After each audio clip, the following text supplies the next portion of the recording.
Hey everyone, welcome to study glows. आज हम बात करने वाले हैं एक ऐसी मूवी के ऊपर जिसने पूरे देश में आप कह सकते हो सनसनी फैला दी है। काफी कंट्रोवर्शियली मूवी बन के उभर रही है, काफी सारे लोग इसको फेवर कर रहे हैं, काफी सारे लोग इसके अगेंस्ट में जा रहे हैं। चलिए जानते हैं इस पूरे इंसिडेंट के बारे में कि किस तरीके से कश्मीरी पंडित जो है कश्मीर से भगाए गए थे और क्या है एक्चुअल रियलिटी एंड इस मूवी में क्या क्या चीजें कंट्रोवर्शियल हैं। बात करते हैं 1990 से पहले, जब ये इंसिडेंट देखिए जो कश्मीर पंडित का एक्सोडस हुआ था, या फिर हम कहते हैं कि जब कश्मीर पंडितों को भगाया गया था कश्मीर से, वो 1990 की बात है। तो उससे पहले क्या सिचुएशन थी कश्मीर की? तो पॉलिटिकल इंस्टेबिलिटी थी। गुलाम मोहम्मद शाह को चीफ मिनिस्टर बना दिया गया था 1983 में, उस समय जब फारूक अब्दुल्ला साहब चीफ मिनिस्टर थे उनको हटा के, और फिर 1986 में वापस फारूक अब्दुल्ला साहब आ गए थे। तो बहुत ज़्यादा पॉलिटिकल इंस्टेबिलिटी भी थी। दूसरा क्या था कि 1986 के आसपास ही ना सेंट्रल गवर्नमेंट ने बाबरी मस्जिद के गेट को खुलवा दिया था हिंदुओं को प्रेयर करने के लिए। कश्मीर के कुछ तबका जो है वो इस चीज़ से बिल्कुल खुश नहीं था, और जो पाकिस्तान से जो मिलिटेंट्स भेजे जाते हैं कश्मीर में वो और तेज कर दिए गए थे। पाकिस्तान से मिलिटेंट्स को कश्मीर में भेजा जाने लगा था जिससे कि वो लोग जो हैं वो कश्मीरी मुस्लिम्स को भड़का सकें कश्मीरी हिंदुओं के अगेंस्ट में, या फिर हम कह सकते हैं कश्मीरी पंडितों के अगेंस्ट में। मिलिटेंसी जो है ये भी एक बहुत बड़ा कारण था जिसकी वजह से सारी चीजें देखने को मिली, क्योंकि Jammu and Kashmir liberation front, जिसको कहीं ना कहीं डायरेक्टली पाकिस्तान से ही फंडिंग मिल रही थी, वो मकबूल भट्ट का बदला लेने के लिए सामने आ रहा था। कौन थे मकबूल भट्ट? मकबूल भट्ट ने काफी सारे मर्डर किए थे, एक मिलिटेंट थे।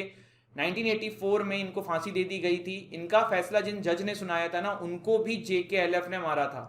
तो ये बदला लेने की भावना से हिंदुओं के प्रति एक कह सकते हो आप रेज जो है वो क्रिएट हो रहा था। इवन जिसने इनमें सबसे ज्यादा मर्डर किए हैं उसका एक इंटरव्यू भी है, जो कमांडर माने जाते हैं JKLF के, तो वो बड़े खुश होके बोलते हैं कि मैंने इतने लोगों को मारा था एक्सेट्रा एक्सेट्रा। इस मूवी के अंदर भी उनके किरदार को बहुत अच्छे तरीके से मतलब पोर्ट्रे किया है जिन भी इंसान ने वो एक्टिंग करी है। बट आप देख सकते हैं इस मूवी के थ्रू की काफ़ी सारी चीज़ें जो आज तक हम लोगों को पता नहीं थी वो आपको पता पड़ेंगी। मूवी में कंट्रोवर्शियल क्या है वो मैं आपको बताऊंगा। कंट्रोवर्शियल इन सेंस में कि काफ़ी सारे लोग उसके अगेंस्ट में हैं, वो कह रहे हैं कि ये चीज़ सही नहीं है। बाकी काफ़ी सारा तबका जो है ये भी मानता है कि वो चीज़ें सही हैं। इवन मूवी के अंदर तो ये तक दिखाया गया है कि जो अब्दुल्ला साहब उस समय गवर्नमेंट स्टेब्लिश करके बैठे हुए थे, उनका भी सपोर्ट था कहीं ना कहीं JKLF को। JKLF के जो कमांडर थे वो जा जाके अब्दुल्ला साहब से उनके घर के अंदर मिलते थे, दफ्तर में मिलते थे। ये इस मूवी के अंदर दर्शाया गया है। यही एक कंट्रोवर्सी का एक बहुत बड़ा पॉइंट तो ये इस मूवी के अंदर निकला है।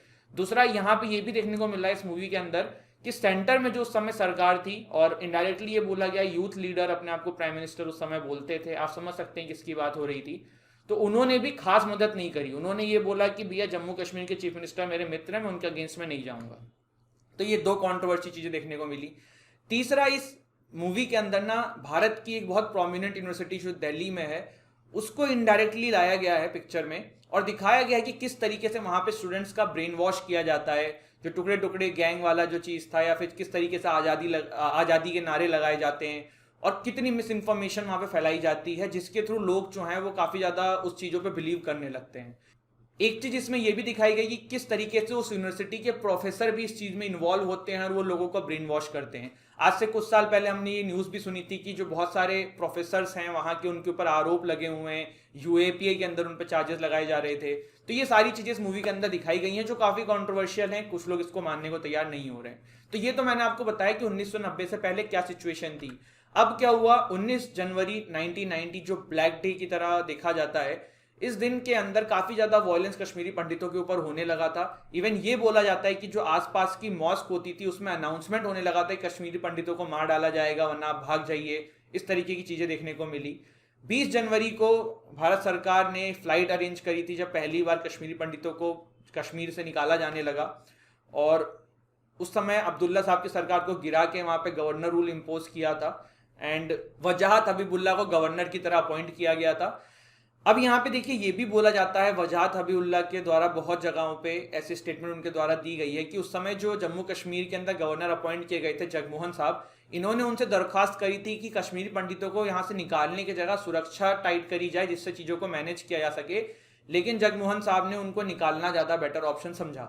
ये तो एक जो लिखी पढ़ी बातें हम लोग पढ़ते हैं वो है, लेकिन एक्चुअल रियलिटी बहुत कुछ अलग है। और इस मूवी के अंदर क्या दिखाया गया है वो मैं आपके सामने रख सकता हूँ। इस मूवी के अंदर ये दिखाया गया है कि जो स्टेट गवर्नमेंट है वो चाहती तो चीज़ों को रोक सकती थी, बट ना उसने रोका। सेंट्रल गवर्नमेंट ने भी सही समय पे इंटरवीन नहीं किया। वोट बैंक पॉलिटिक्स हर तरफ से चल रही थी। कश्मीरी पंडितों को उस समय अकेला छोड़ दिया गया था। और जो मैसेकर उनके साथ हुआ है वो बहुत ही दर्दनाक था, जिसके बारे में अगर आप लोगों ने कभी रिसर्च करी तो थोड़ा बहुत पढ़ा होगा, अदरवाइज आपको नॉर्मली ये बुक्स में या कहीं पढ़ने को नहीं मिलता है, कहीं चर्चा नहीं होती इस चीज़ के ऊपर, और इसको एज ए टैबू की तरह देखा जाता है सोसाइटी में। तो विवेक अग्निहोत्री जी के द्वारा ये मूवी डायरेक्ट करी गई है और बहुत ही अच्छा प्रयास है ये इस मुद्दे को सामने लाने के लिए। इससे पहले एक शिकारा करके मूवी भी आई थी इस मुद्दे के ऊपर, लेकिन शिकारा मूवी के अंदर ना चीज़ों को आप कह सकते हो ज़्यादा छुपाने की कोशिश करी गई थी। वहाँ पे एक लव स्टोरी दिखा दी गई और उस तरीके से मूवी को दिखाया, जबकि एक्चुअल रियलिटी जो है वो कुछ अलग थी। और इस मूवी के थ्रू काफ़ी हद तक दिखाने की कोशिश करी गई है। एंड आपके अपने ओपिनियन हो सकते हैं इसमें, आप अपने ओपिनियन जरूर कमेंट सेक्शन में बताइएगा। जहाँ तक बात करते हैं मूवी की, तो बड़ी अच्छी मूवी थी। अगर मूवी के पर्सपेक्टिव से देखें, काफ़ी कुछ सीखने को मिला, काफ़ी कुछ जानने को मिला, और कुछ कुछ चीज़ें ऐसी भी लिखी जो इतिहास के पन्नों में मैंने पहले पढ़ी हुई थी, बट कहीं कहीं पे पढ़ी हुई थी, वो इस मूवी के अंदर देख के काफ़ी अच्छा लगा। तो आई होप आपको ये वीडियो अच्छी लगी हो। वीडियो को लाइक करिएगा, वीडियो को शेयर करिएगा, स्टडी ग्लोस को सब्सक्राइब करिएगा। जय हिंद, जय भारत।